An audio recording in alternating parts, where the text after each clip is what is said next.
Moses thought his story was over. But God met him in the wilderness with fire.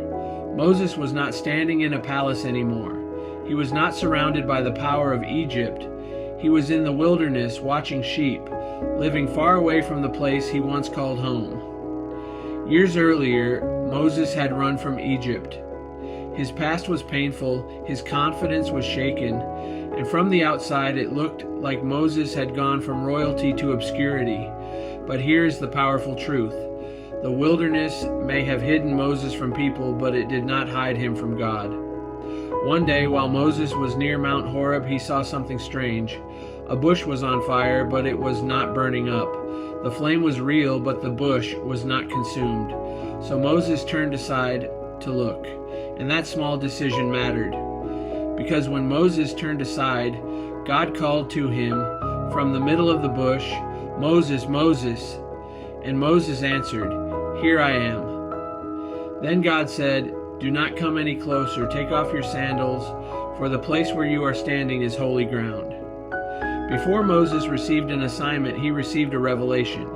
This was not just a strange fire. This was the presence of the living God.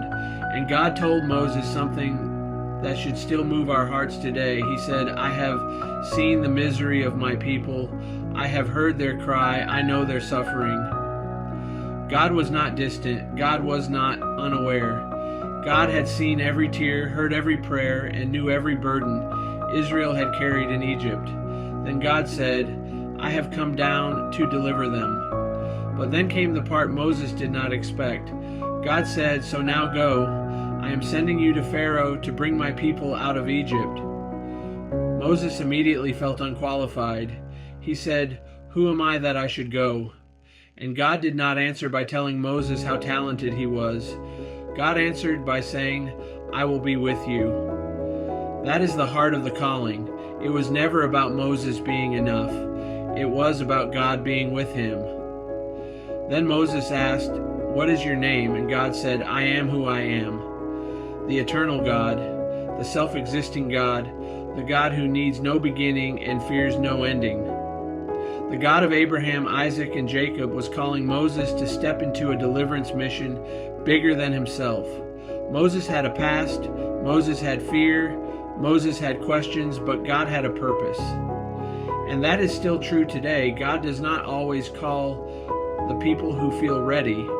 Many times he calls the people who know they need him. The burning bush reminds us that God can interrupt an ordinary day with a holy assignment. He can meet you in the wilderness. He can speak your name. He can send you into places you never thought you could go. And when God calls, the question is not, "Am I enough?" The question is, "God, are you with me?"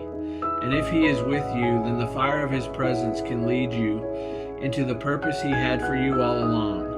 Thanks for watching today's video, and please like, follow, and subscribe as we keep building a clearer understanding of God's Word, one Bible story at a time.